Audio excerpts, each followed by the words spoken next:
Joining us right now is Texans General Manager Nick Caserio here at the Hyundai Texans radio studio. Nick, great to have you with us. How's it going? Good to be here. How you doing? Doing well. Bye week, so here we go. Let's just review a little bit about Miami and what happened against the Dolphins. Too many mistakes to win the game, but you were right there with the Dolphins throughout the afternoon. Had opportunities, put ourselves into position, make it a one-possession game then in the fourth quarter, but when you go through the league, you watch any game, including ours, there's certain plays, there's X number of plays in a game that are ultimately going to determine which team wins, which team loses. So in the end, Miami made more plays than we did. We just got to do a better job of the execution. Certainly the turnovers played a factor into the game. They scored 14 points off of turnovers. So when you go back and you look at actually Tennessee, watch a Tennessee-Rams game, scored 14 points on defense. So turnovers, field position, there's certain elements that if you execute those plays, you give yourself a chance to win. If you don't, then it's going to be difficult. And we kind of made it difficult in ourselves. Made some improvements in some areas, but in the end, we just came up short. Up front defensively, 4 sacks, you get 5 turnovers. What are you seeing from that defensive line that's working for you guys, Nick? Because it feels like there are a lot of guys winning one-on-one matchups. There's some schemed-up things, but for the most part, it's 4 guys going and winning. What do you like about the defensive line? Yeah, collectively as a group, they've been fairly consistent from the beginning to where we are now. So whoever's played, we've, for the most part, taken 8, sometimes 9, but 7, 8 players to the game on a regular basis. They all play about, call it 30 to 35 plays each snap. So when they're in there, the good thing when you have players that you feel comfortable with, you put on the field, they go out there and play as hard as they can, and then you put the next group of players in there. And fortunately, they've been productive with those snaps. It's one thing just to play a bunch of guys, but it's another thing to play a number of players and have them have production that's commensurate. So, it's a good group. BK's done a great job. Him and Allen have done a good job with that group. So hopefully their performance can continue here as we move forward. Are you surprised at all at how they've gotten pressure without sending extra people? A lot of times it's just 4 guys, and they're getting to the quarterback on a fairly consistent basis. Yeah, it's a credit to them. So it goes back to their skill set, what they're asked to do. As long as it's within the confines of the defense. There's a few times that we lost our rush lanes or containing a quarterback probably wasn't as clean as it needed to be, and Jacoby was able to escape there a little bit. But rushing the quarterback, there's a fine line of rushing with discipline and kind of going to the quarterback, but also maintaining the integrity of the rush lane so you don't give the quarterback the opportunity to step up. Had a few times where he came free off the edge and he was able to escape around the corner. So it's one thing to get pressure, but you want to do it within the confines of the defense. So it's kind of oxymoronic, but it's a disciplined mindset, but being able to do it at a high speed. Nick, you mentioned Tennessee, and I know Tennessee's a couple weeks away, but it got me thinking about just different philosophies that you face. I mean, throughout the league, 32 different offenses, 32 different offensive philosophies. We saw one in Miami. Defensive line's got to play a certain way, but all of a sudden, here's Tennessee with a whole different mindset in how they attack you with or without Derrick Henry. Having an opportunity to look at Tennessee without Derrick Henry, what kind of problems do they present, especially on an offensive front and up front? Yeah, the beauty of the league is each team is constructed a certain way. So what you have to do from our standpoint is understand the team you're playing against. So it's a combination of scheme and the personnel that goes along with the scheme. So I would just say, just in general, their program, and we're actually, between Tennessee, I've already worked on Tennessee, working on the Jets, trying to stay ahead here a little bit. But, what John and Mike have done, they've kind of built their team in their own image. Mike is mentally and physically tough as a player that we've ever had in New England, and they play to it. And John has a great understanding of personnel and how to put a team together. So they've put their stamp on it. They've built a good program. They have a number of good players, so they pose challenges on both sides of the ball. Regardless of who they have on the field, I would say they didn't necessarily change materially how they played against the Rams without Derrick. Obviously, Derrick's a great player. He makes a big difference, but they ran their offense and they did some things maybe that they thought gave them the best chance to win, what you have to do each week. So they have good players in other spots, and they'll just kind of plug in whoever their next player is. As a player, was Vrabel just always flapping his gums? Was he just always talking all the time? Yeah, Mike had a lot of confidence in himself. Mike was a very cerebral, he's a very smart player. Quick anecdote about Mike. So when he came on in 2001, he was an outside linebacker, 3-4 outside linebacker. Yeah. And then I forget what year it was, we needed help at inside linebacker. Mike didn't play inside linebacker very much at all, but then he actually made transition from playing outside linebacker to inside linebacker, and it's not an easy thing to do. Right. You can't just move from the end of the line of scrimmage to inside. But it just spoke to his selflessness. It just spoke to, his team-first mindset, and I'd say his mental toughness and his capacity. So that's who Mike was as a player, and how Mike was as a player manifests itself in how the Titans play. You definitely see that in their style of play.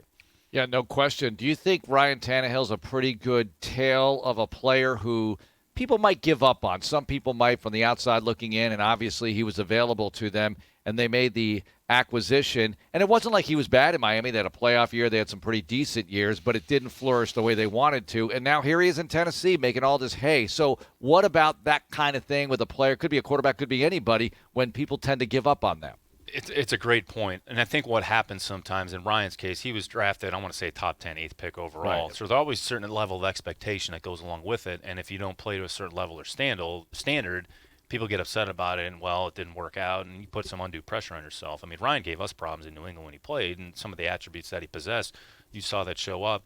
What has happened, the change of scenery, new team, he kind of got a breath of fresh air, and he's executed at a high level since he's been there. He's accurate with the ball. He's athletic. He knows where to go with the ball. He gets rid of the ball, and he's operated their offense very effectively, regardless of the personnel that they've had around him. And now they've got some, I would say, really good players around him. So sometimes a player just needs a change of scenery. It just needs something a little bit different.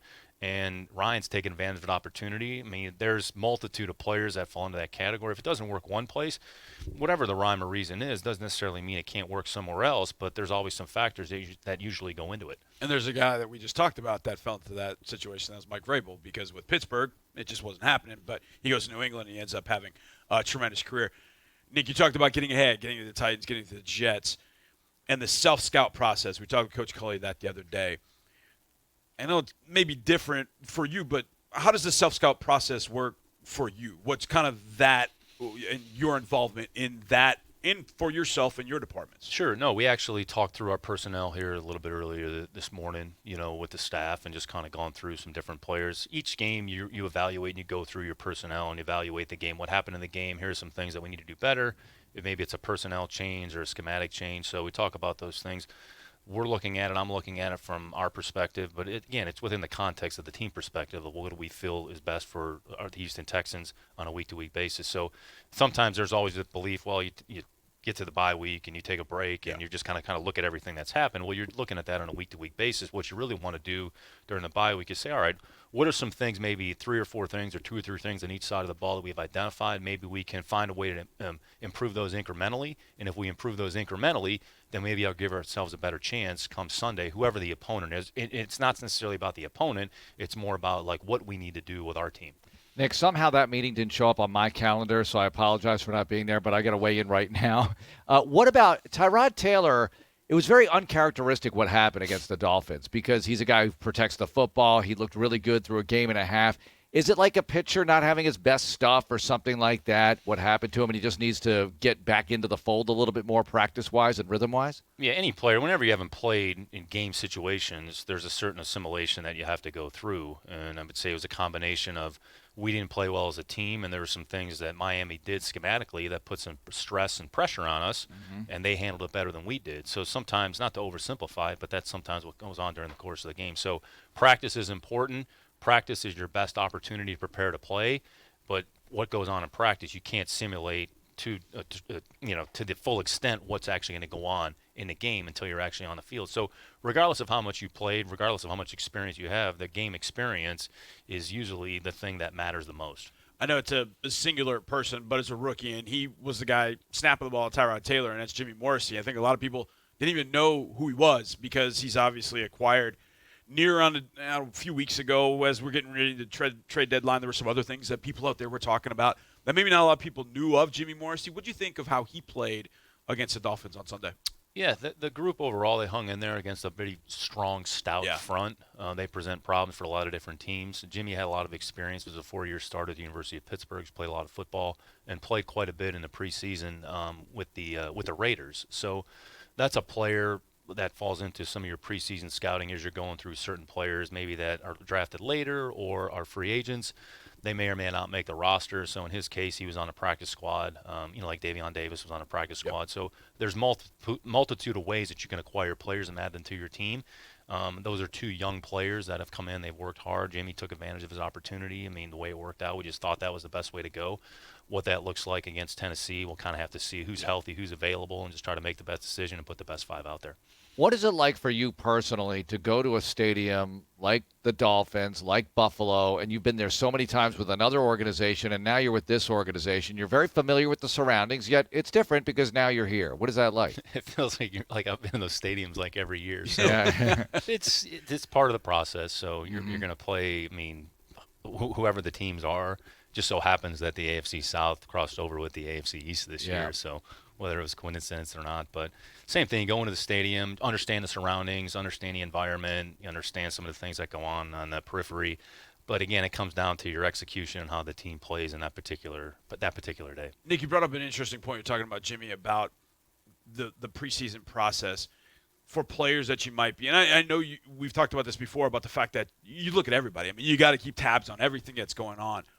But are there situations where during the draft, maybe there's a player you guys had your eye on, potentially somebody takes him a few picks prior, and you're like, hey, we need to keep an eye on that guy just in case? Is that kind of the thing that happens sometimes, and maybe that happened with Jimmy in this situation? That's a fair characterization, kind of going behind the curtains. We actually tried to sign Jimmy after the draft. So that was a player that we had targeted kind of as an undrafted free agent, and it didn't work out, which I would say the post-draft free agent process of adding players to your team, that's probably another episode in and of itself. Of course, but, yeah. So that was a player we had kind of earmarked as we had went through the process. So he was one of however many players. So it didn't work out, and it's a really good example of you never really know when you're going to have an opportunity to add that player to the team. But the work that you do, it illustrates the work that you do in the draft, everything that goes into it. At some point, it might come up and manifest itself. I would say, going back, it was a very similar situation with Cookie when we acquired Brandon in New England. So drafted by the Saints in the first round. I actually personally worked Brandon out during the spring in March. It was he and I and Corvallis in their indoor facility with no lights, and he ran routes. So that experience. And you're throwing. We may have had a quarterback there because I was trying to coach him on the route. But it's a good example of you really never know when that interaction is going to make a difference. So you build up your inventory of information. So when you go back to him and say, hey, there's an opportunity to acquire this player. Okay, what do we think coming out? Well, here's what we thought in the workout. Okay, here's what we thought of the player coming out. Here's the information we had.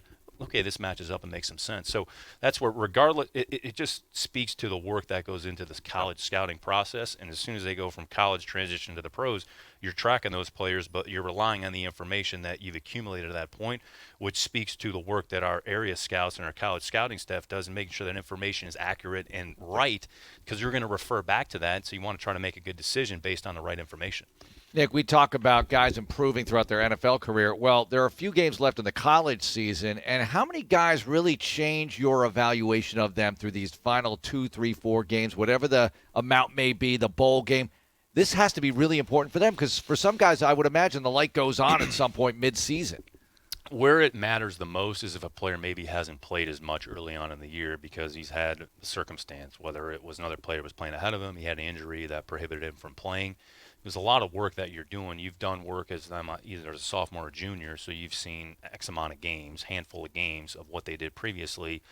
The beginning of the season, some schools, they play a bunch of powder puffs, so you're really not going to evaluate them against like whatever that level of competition. It's not disrespectful, it's just the reality of it. And then when you get to the core of their conference play, then you can kind of see them against a little bit better competition because ultimately what they're going to see on Sunday, it's the best competition, so you want to see them play against the best. So for the most part, what you think of the player going into the spring or the summer before that fall doesn't materially change. The grade's not going to materially change. It might be some positioning that goes along with it, but it's just another opportunity for go out there and just verify maybe what you thought, or you know what, this guy maybe played a little bit better. Maybe there's some circumstances why.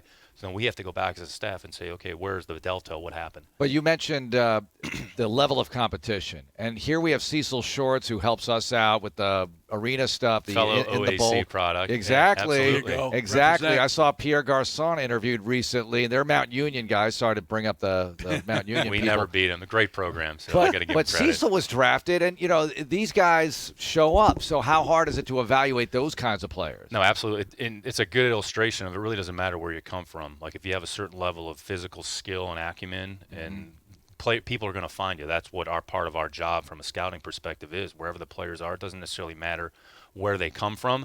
Right. Now, the statistics and percentages will tell you that it's so much harder for those players to actually make it because it's difficult to make that jump from the level of competition. But with those particular players, it just speaks to their level of skill and performance.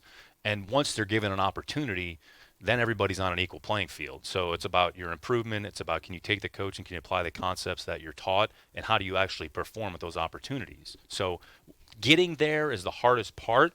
It doesn't necessarily matter where you come from. Maintaining it and staying there, that's ultimately the hardest thing. But if you're good enough, you have an opportunity to end up on a roster at some point, and then your performance will ultimately dictate how long that is. Nick, it feels like there's so many different chapters that go into a prospect's novel, if you will.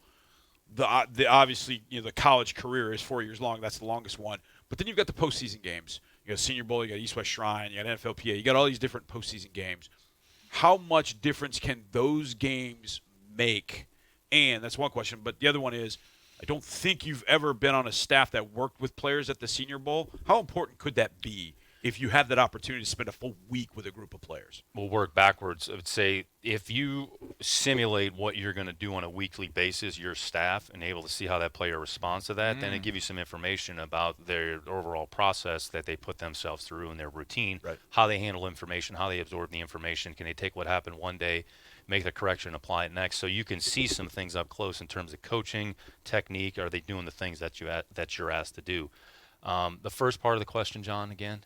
Was how important are those postseason games? Right, the postseason games. With the novel almost written, that last chapter becomes, well, the last chapter is the combine and all those things, but you've got a chapter right there of the Senior Bowl when you've got all these years of film. How important did those postseason bowls become? You have to be really careful of sort of making a knee-jerk reaction about what you see kind of in a one-on-one drill. Because think about it, some players, if their season ends end of November, beginning of December, they could go 6 weeks before they've actually done anything football related. So essentially, they maybe have been training and working combine.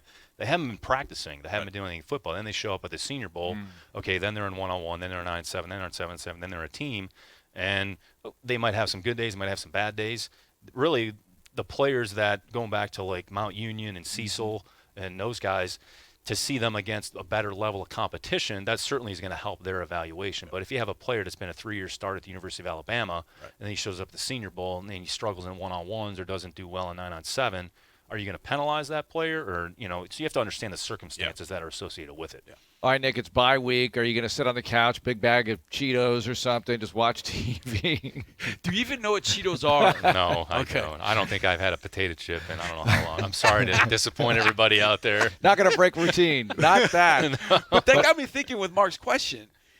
When is the last time you just sat on the couch and watched something that wasn't football or CNBC or MSNBC? A rom-com or something like that. That you just lied on the couch and just watched it. That I can't was just do different. that. I'm too restless. When you have 3 girls and a dog, it doesn't enable you to do that. But they don't force you to watch something? No, not at all. I let them do their own thing. Frozen, Nick. Taking Frozen with the girls. That'd be nice. No, I think you can still, during the bye, we can still be productive, but you can still maximize your time with your family, and those are the most important people in your life. So my wife is phenomenal. Our girls are great. And I think it's always, everybody thinks, well, there's never time during the season. I think you have to be purposeful about your relationship if it's something that you care about. So this is an opportunity, or at least at the end of the week, like we don't have to get on a plane, we don't have to be in the building, we don't have to come to the stadium. So we'll take advantage of the time we have together. I'm sure there'll be enough work. You can always be productive with your time. I think all of us have learned with COVID and the pandemic, like wherever you are, you can still be productive with your time and just stay true to your process and just try to get as much work done as you can, but maybe not at a breakneck pace. Nick, thanks so much for being with us. Good luck. Thanks, guys. Appreciate it.